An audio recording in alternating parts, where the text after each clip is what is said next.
우리가 매일 묵상하고 있는 잠언의 말씀은 여호와를 경외하는 지혜를 말씀하는 그런 말씀으로 여호와를 경외하는 우리가 어떤 삶을 살아야 될지를 교훈하는 내용입니다. 그런데 잠언에서 우리에게 여호와 경외에 대한 지혜를 말하면서 자주 언급하는 내용이 뭐냐면 재물과 언어에 관한 그런 내용들입니다. 이 재물과 언어에 관한 이 여러 내용들은 왜 이렇게 많이 언급되는가 하면 여호와 경외하는 삶에 있어서 중요한 역할을 하기 때문입니다. 우리의 일상의 삶에서 우리가 빼놓을 수 없는 것, 우리의 이 일상의 삶의 환경을 만들어가는 중요한 내용이 바로 이 물질과 재물과 언어라는 겁니다. 사람이 행복한 삶을 살기 위해서 요구되는 환경도 크게 둘로 나눈다면 물질 환경과 언어 환경으로 나눌 수 있습니다. 이게 물질 환경이라는 말은 우리가 어떤 집에서 무엇을 먹고 얼마나 많은 재산을 가지고 사느냐, 이것을 물질 환경이라 이야기할 수 있습니다. 그리고 언어 환경이라는 말은 우리가 살아가면서 누군가에게 어떤 말을 듣고 또 우리가 어떤 말을 하면서 살아가는가 하는 겁니다. 그런데 우리가 살아가면서 우리의 인격을 형성하고 또한 우리가 영향을 받고 또 영향을 주고 하는 그 상황 속에서 이 두 개 중에 더 중요한 게 뭐냐면 물질 환경보다는 언어 환경이 훨씬 더 중요하다는 겁니다. 그냥 어린아이의 성장을 보면 집이 먹을 게 많고 물질이 풍성한 집안의 아이라고 잘 자라는 게 아니라 가정 안에서 때로는 먹을 게 별로 없어도 이렇게 가정에서 말 자체가 인정해주는 말, 칭찬해주는 말, 격려해주는 말, 그런 인정의 말을 많이 받고 자란 아이가 인격이 아주 건강하게 자랄 수 있습니다. 자, 오늘 본문은 우리 읽었던 본문은 아니지만 잠언 15장 17절에 보면 이런 말씀이 있습니다. 채소를 먹으며 서로 사랑하는 것이 살찐 소를 먹으며 서로 미워하는 것보다 나으니라, 이렇게 말합니다. 아무리 식탁이 풍성해도 미움의 말들이 가득한 그런 식탁에서 생활하면 행복하지가 않다는 겁니다. 이거는 교회도 마찬가지입니다. 교회가 다른 모든 조건이 다 좋고 뭔가 다 준비된 그런 교회라 할지라도 그 교회 안에서 미움의 말들이 가득하면 교회 공동체는 절대로 행복해질 수가 없습니다. 그러기에 우리는 행복한 믿음의 삶, 그리고 행복한 우리의 삶을 위해서 우리에게 꼭 필요한 게 뭐냐면 지혜로운 언어 생활이라는 겁니다. 나를 위해서도 필요하고 나와 함께하는 다른 사람을 위해서도 꼭 필요한 게 지혜로운 말이라는 겁니다. 그렇다면 우리가 지혜로운 언어 생활을 하기 위해서 우리가 어떤 말을 해야 될까? 오늘 본문에서 우리에게 가르쳐주는 첫 번째는 뭐냐면 유순한 말로 대답하는 언어 생활을 해야 된다라고 이야기합니다. 자, 1절을 보면 이렇게 합니다. 유순한 대답은 분노를 쉬게 하여도 과격한 말은 노를 격동하느니라, 이렇게 말합니다. 여기에 유순한 대답은 분노를 쉬게 하여도 라는 이 말에서 우리가 알 수 있는 그 전제가 뭐냐면, 지금 이 말을 하는 배경이 뭐냐면 분노가 있는 상황에서 대답을 해야만 하는 그런 지금 이 상황입니다. 갈등으로 분노가 일어난 상황에서 우리에게 대답을 요구할 때 그때 우리가 어떻게 말해야 되는가라는 것을 전제해서 그때 이 지혜에서는 우리에게 어떻게 이야기하는가 하면 유순한 말로 대답을 해라 이렇게 이야기합니다. 이렇게 해야 되는 이유는 유순한 말로 대답을 할 때 상대방의 분노를 멈추게 할 수 있다는 겁니다. 상대방의 분노를 그치게 할 수 있다는 겁니다.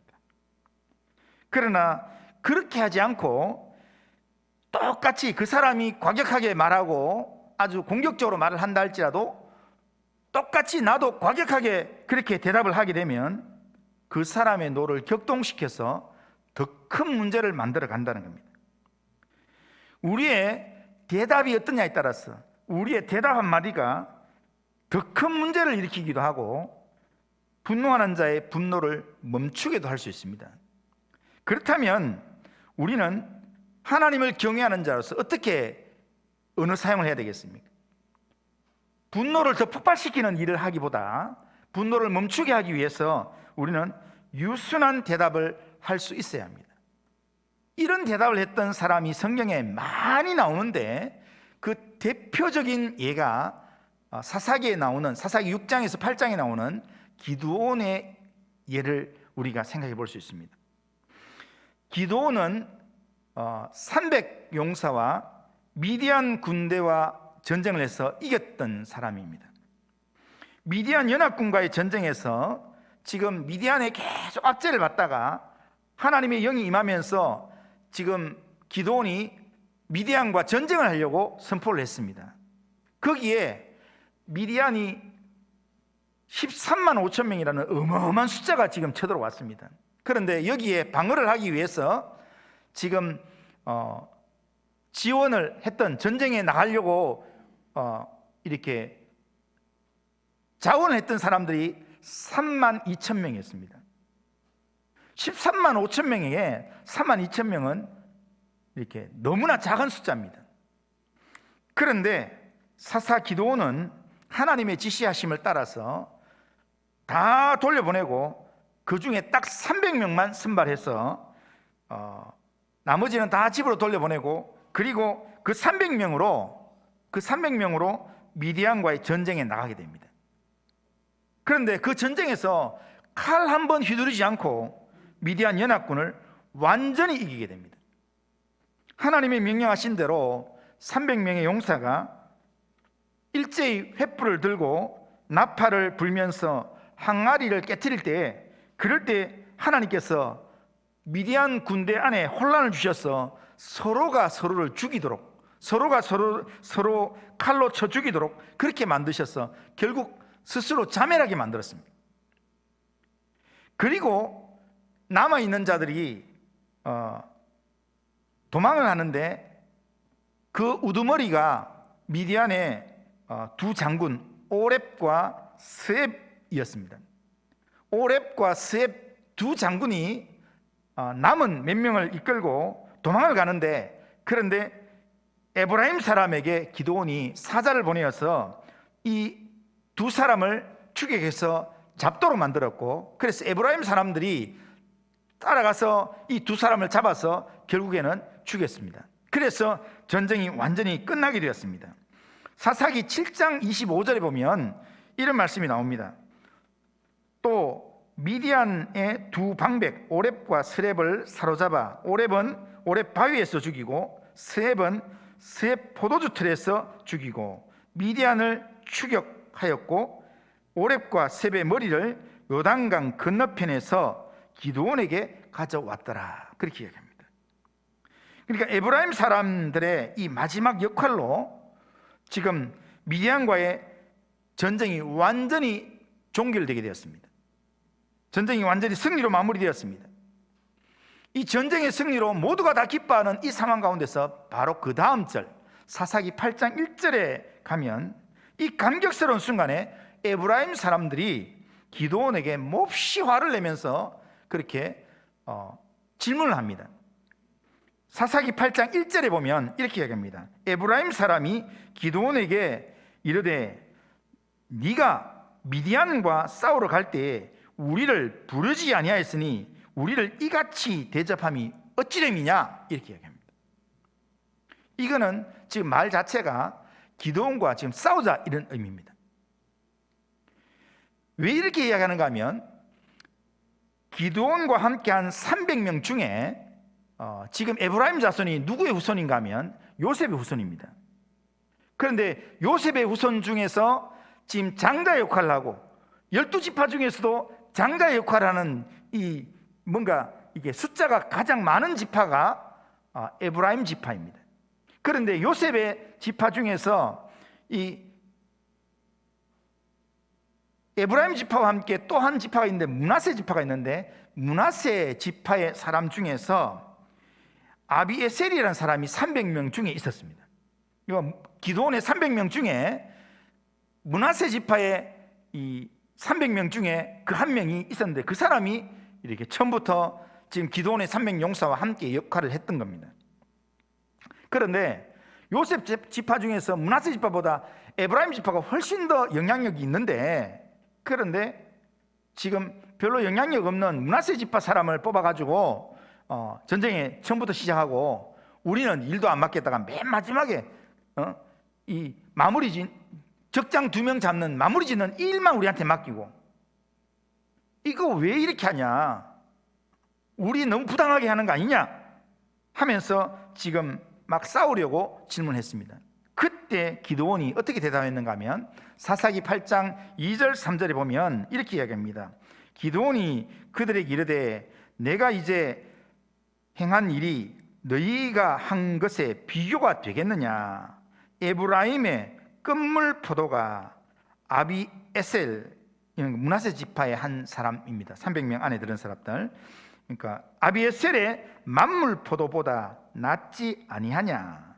하나님이 미디안의 방백 오렙과 셉을 너희 손에 넘겨주었으니 내가 한 일이 어찌 너희가 한 것에 비교가 되겠느냐, 이렇게 이야기합니다.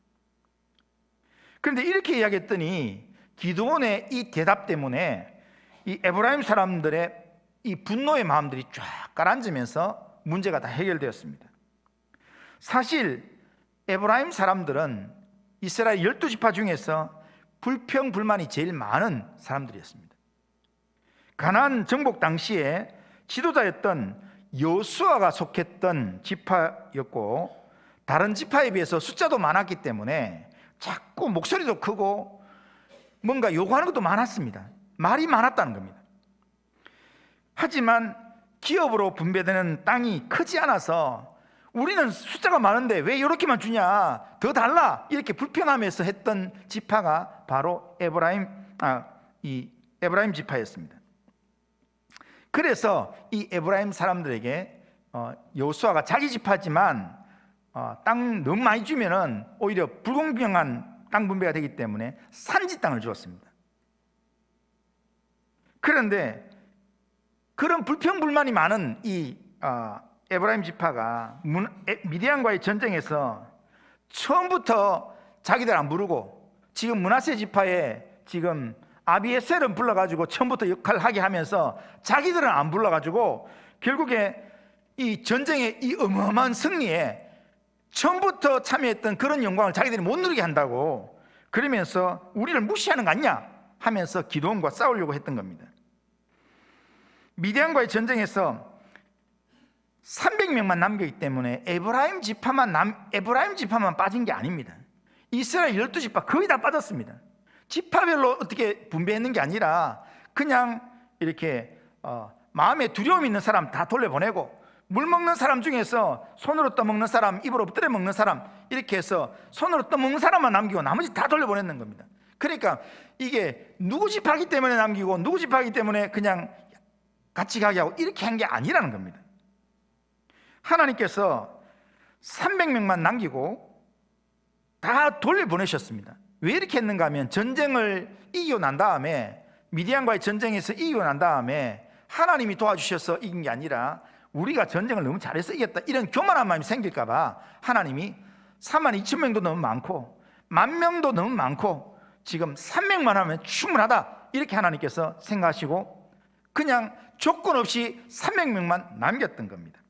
그러나 그 300명 외에 에브라임 지파 사람들은 다른 지파에 비해서 마지막 이 전쟁의 끝부분에서는 지금 적장을 잡는 일에 참여를 하게 되었습니다. 그러니까 이런 불평이 많은 지파이기 때문에 기드온이 맨 마지막에 같이 참여하도록, 마지막에 할 때 숟가락을 얹도록 그렇게 만들었다는 겁니다. 기드온은 미디안 군대가 도망할 때 그들의 퇴로를 차단시켜서 미디안의 두 장군 오렉과 스텝을 에브라임 지파로 하여금 잡도록, 그래서 죽이도록 그렇게 했습니다. 기드온이 충분히 할 수 있지만, 그렇지만 그 일을 에브라임 지파 사람한테 맡겼다는 겁니다. 그런데도 기드온은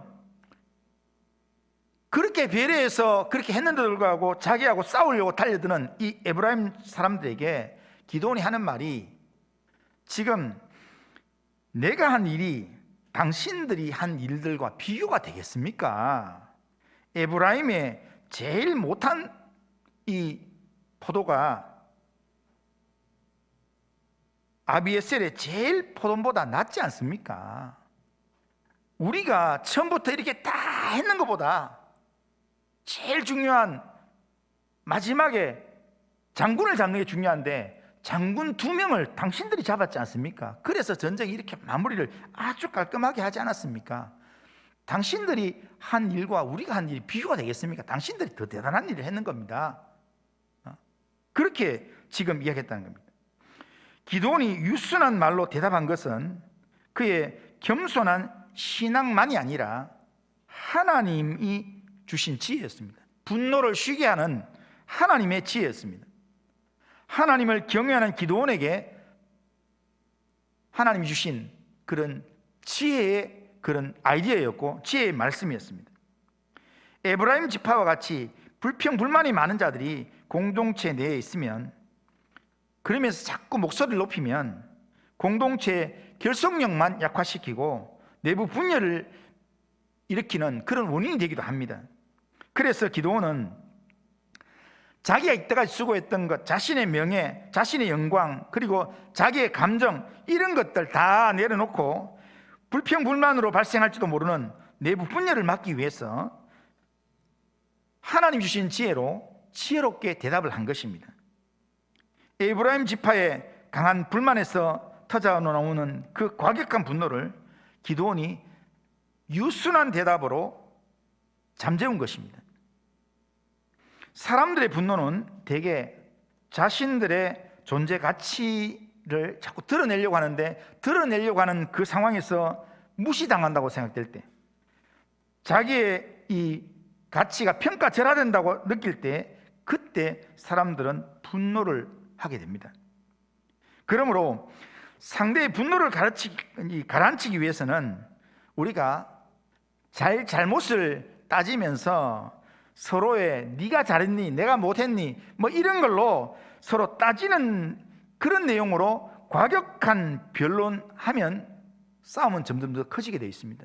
그렇기 때문에 이 분노를 가라앉히려고 하면은 이 서로를 따지면서 말하는 과격한 이 변론의 말들은 피해야 됩니다. 자신이 아무리 정당할지라도 과격한 대답은 상대방의 분노를 더욱 부채질할 뿐입니다. 내가 다른 사람에 비해서 분명히 틀린 게 없고 잘못한 게 없다 하더라도 상대방이 큰 소리 친다고 나도 똑같이 큰 소리 치면 거기에는 바른 말을 하는데 그 바른 말이 먹히지가 않습니다.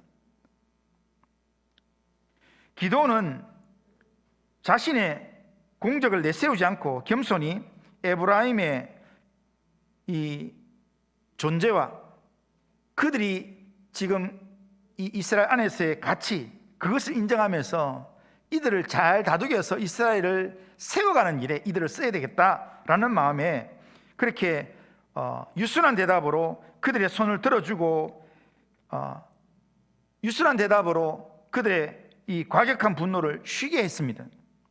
그렇게 해서 결국에는 분열의 위기를 화평으로 마무리 지었습니다. 누구라도요, 나보다 나은 점이 있습니다. 누구라도 다 나보다 못한 게 아닙니다. 저희 집에서도 저희 아들 또 제 집사람, 또 우리가 사역하면서 또 여러 목사님들 만나면 다 저보다 나은 점이 다 있습니다. 그런데 우리는 자꾸 나보다 못한 점을 자꾸 보면서, 그러면서 상대방이 화내면 그 못한 점을 가지고 자꾸 공격을 하려고 합니다. 누구에게도 남보다 못한 약점들이 다 있기 마련입니다. 그러므로 하나님을 경외하는 지혜로운 자는 기드온처럼 겸손히 내 앞에 있는 사람의 이 존재와 가치를 인정하면서 그 존재와 가치가 능력을 발휘할 수 있도록 우리가 유순한 말로, 유순한 대답으로 그의 마음속에 끓어오르는 분노를 쉬게 만들어줘야 되고, 그걸로 통해서 그 사람을 살리고 공동체를 세우고, 그리고 생명이 살아나는, 사람을 얻는 그런 말을 우리가 할 수 있어야 합니다. 내 말 한마디에 사람을 잃을 수 있습니다. 내 말 한마디에 사람을 잃을 수도 있고, 내 말 한마디에 사람을 살릴 수도 있고 얻을 수도 있습니다. 그러면 우리가 하나님을 경외하는 자로서 어떤 말을 해야 되겠습니까? 우리 교회가 장점이 너무 많지만, 우리 교회가 좋은 면이 너무 많지만, 우리 교회 성도님들 가운데 우리가 훈련하고 우리가 하나님 앞에서 개발해야 될 내용이 뭐냐 하면은 지혜로운 말을 하는 겁니다. 분노를 잠재우면서 분노하는 자의 마음을 멈추게 만들 수 있는 그런 유순한 대답을 할 수 있는 이런 지혜의 말을 우리가 좀 배워야 되고 또한 개발해야 된다는 겁니다. 하나님을 경외하는 자로서 유순한 대답으로 사람을 살리고 또한 사람을 세우고 사람을 얻는 그런 지혜로운 말을 할 수 있는 우리 모든 성도님들 다 될 수 있기를 주님의 이름으로 축원합니다. 두 번째로, 지혜로운 언어 생활을 위해서 우리가 해야 될 말은 온순한 말을 하라고 얘기합니다. 4절에 보면 온순한 혀는 곧 생명나무지만 패역한 혀는 마음을 상하게 하느니라 라고 말씀합니다. 여기서 온순한 혀는 상대의 마음의 상처와 아픔을 치유하고 회복하는 그런 부드러운 말, 이런 뜻입니다. 반대로 패역한 혀라는 말은 상대의 마음을 상하게 하는 말입니다. 여기에 마음을 상하게 한다라고 하는 이 단어가 지금 히브리어 이 원어의 표현으로 그대로 빌리면 이 마음이라는 게 영혼이라는 단어입니다. 그러니까 그 사람의 영혼을 산산조각 내는 아픔을 준다라는 뜻입니다. 마음을 상하게 한다는 게. 그러니까 패역한 한마디, 패역한 말 한마디가 상대방의 마음, 그 영혼까지 막 짓밟아 버린다는 겁니다. 그러니까 엄청난 아픔을 준다는 겁니다. 그런데 우리는 이런 말을 누구에게 하는가 하면 우리가 잘 모르는 사람한테는 이런 말 잘 안 합니다. 우리가 이 패역한 말, 무시하는 말, 상처를 주고 그 사람의 영혼을 아주 이렇게 산산조각 내는 아픔을 주는 그런 말을 누구한테 하는가 하면 잘 모르는 사람한테는 그런 말 하지 않습니다. 내 가까이서 내가 익숙하게 생각하면서 내가 만만하게 생각하는 사람한테 그렇게 말한다는 겁니다. 내가 익숙하면서 내가 만만하게 생각하는 그 사람에게 나는 그냥 내 입에서 평범하게 나오는 말로 아주 거칠고 포악한 말로 쏟아낸다는 겁니다. 그것 때문에 결국 그 사람의 영혼이 큰 아픔을 겪게 된다는 겁니다. 그러나 이 반대말인 온순한 말, 마음의 상처를 치유하는 이 부드러운 말은 그 사람의 이 한마디가 사람의 영혼을 살리는 생명나무라, 그렇게 얘기합니다. 그 속에 상처와 아픔이 치유되고 참된 소망으로 일어서게 만든다는 겁니다. 더 이상 나는 안 돼, 나는 불가능해, 이렇게 생각하고 있는데 누군가가 내 마음을 치료해 줄 수 있는 부드러운 말, 온순한 말 한마디 해주면 그 말 때문에 소망이 생기고 힘이 생기고, 그래서 나도 한번 해봐야 되겠다, 이런 마음을 갖게 만든다는 겁니다.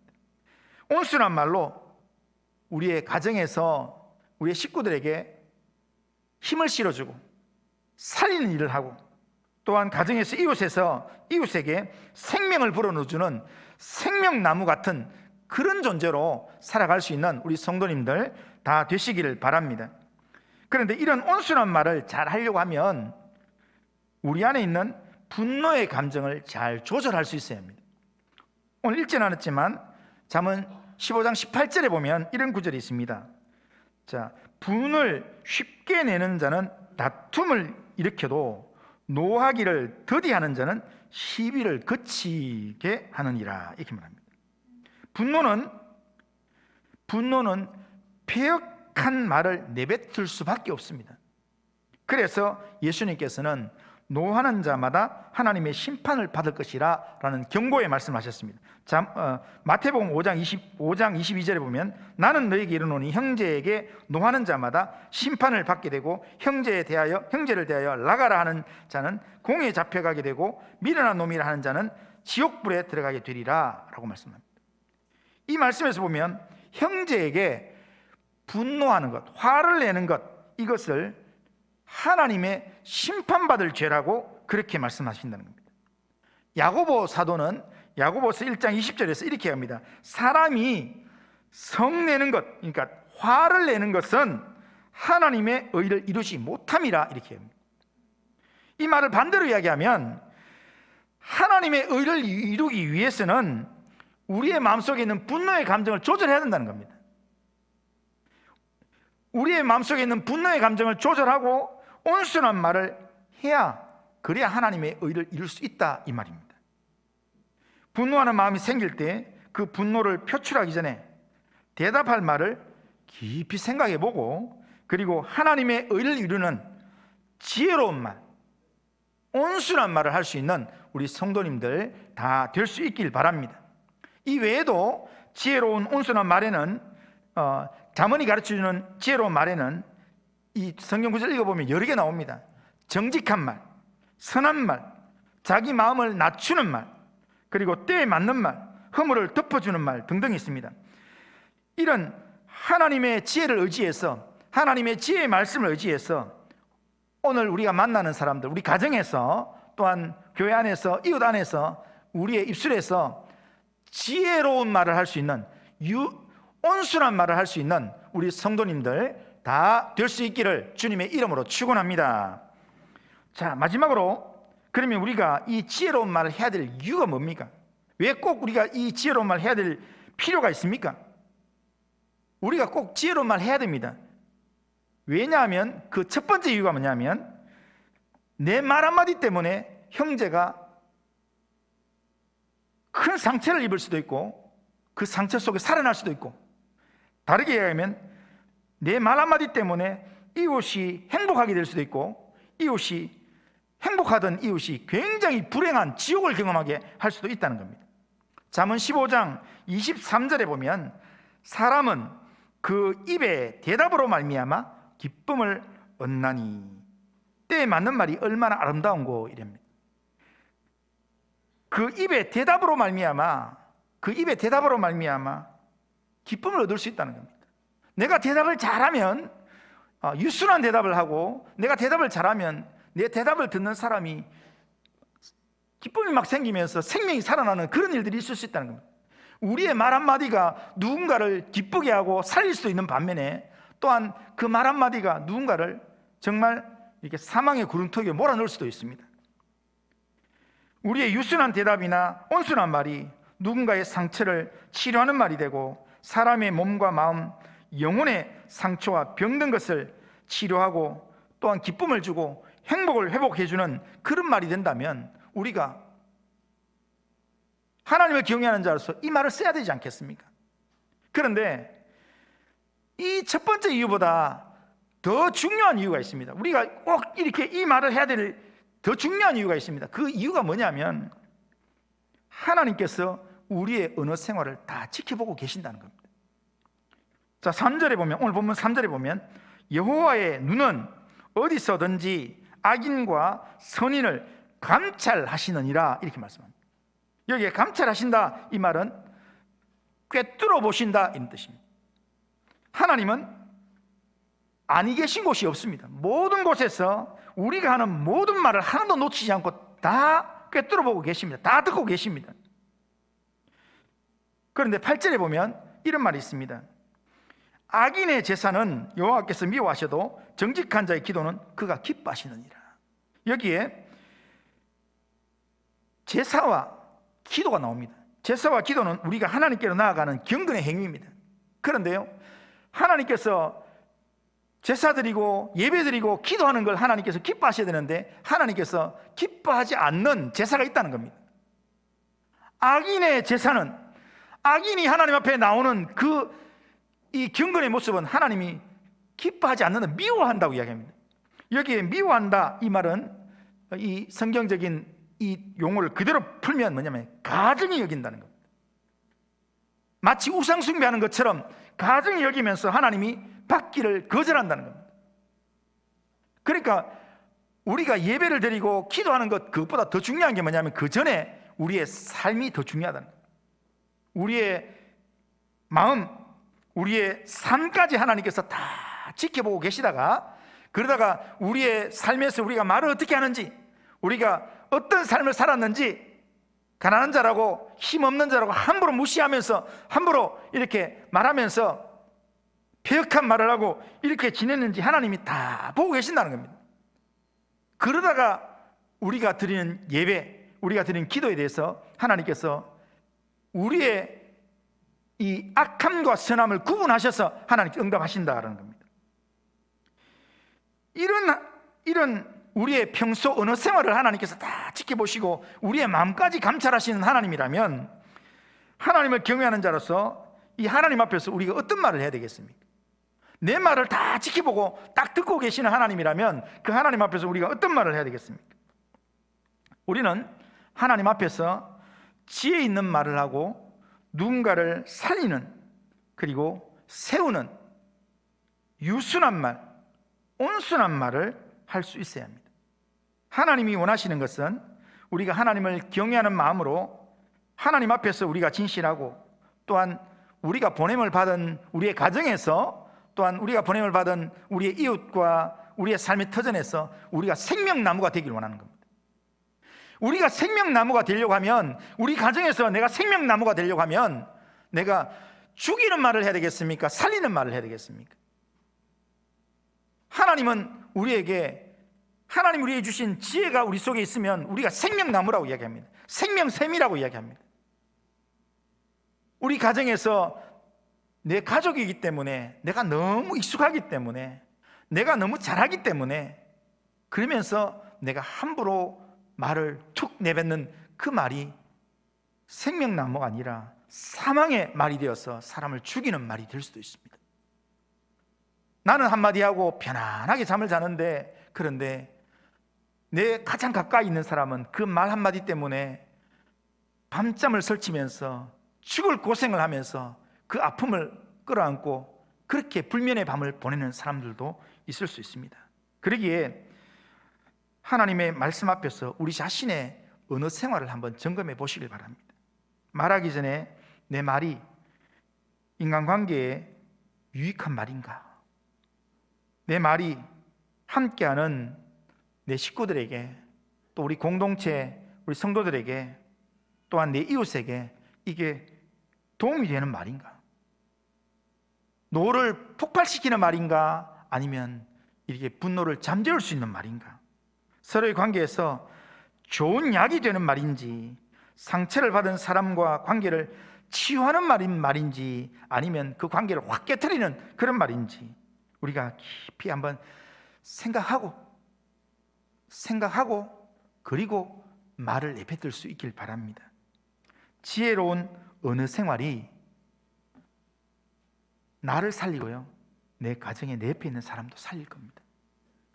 말 한마디 때문에 천냥 빛을 갚을 수 있다는 것처럼, 말 한마디 때문에 지금 내가 사랑하는 가족, 내가 가까이 지낸 이웃의 영혼을 살릴 수 있고, 내 말 한마디 때문에 그 사람의 영혼을 얻을 수 있다면 우리가 하나님을 경외하는 믿음으로 지혜로운 말을 해야 될 줄로 믿습니다. 그런 언어 생활을 잘해서 여호와를 경외하는 지혜가 우리 성도님의 삶 가운데 가득할 수 있기를 주님의 이름으로 축원합니다. 자, 우리 결심문 우리 같이 한번 읽어보겠습니다. 결심문. 자, 같이 한번 읽겠습니다. 자, 시작. 전능하신 하나님, 하나님을 경외하는 자로서 갈등 상황에서 하나님의 지혜를 의지하여 유순한 대답으로 분노를 멈추게 하는 삶을 살아가겠습니다. 분노의 감정을 잘 조절하여 온순한 말로 마음의 상처와 아픔을 회복시키는 살리는 삶에 열심을 내겠습니다. 말의 중요성을 분명하게 인식하고 우리의 언행을 지켜보시는 하나님 앞에서 지혜로운 언어 생활을 잘하여 다른 사람을 살리고 세우는 삶을 살게 하옵소서. 아멘. 자, 이런 결심으로 한 주간 언어 생활 잘 할 수 있기를 주님의 이름으로 축복합니다. 기도하겠습니다. 거룩하신 하나님 아버지, 오늘도 예배를 통해 말씀을 듣게 하신 하나님 아버지 감사합니다. 우리가 하나님을 경외하는 자로서 지혜로운 언어 생활을 할 수 있도록 도와주옵소서. 갈등으로 인하여 분노가 일어나는 상황일지라도 하나님의 지혜를 힘입어 유순한 말로 분노를 멈추게 하는 지혜로운 대답을 할 수 있도록 인도하여 주시옵소서. 우리의 말을 하나님이 다 듣고 계심을 분명하게 인식하고 날마다 하나님 앞에서 부끄럽지 않는, 사람을 살리고 사람을 세우고 사람을 얻는 그런 지혜의 언어를 사용할 줄 아는 하나님 지혜로운 자가 될 수 있도록 인도하여 주시옵소서. 우리의 입술에 유순한 말, 분노의 감정을 조절하는 온순한 말, 거짓이 없는 진실하고 정직한 말, 때에 맞는 말, 하나님 지혜롭게 잘 감당해서 하나님 내 주위에 있는 사람들이 내 말을 통해서 힘을 얻을 수 있도록 인도하여 주옵소서. 코로나 상황 가운데 우리의 삶, 우리의 가정, 하나님 이 나라, 이 백성을 하나님 지켜주시고 인도하여 주옵소서. 예수님의 이름으로 기도드리옵나이다. 아멘.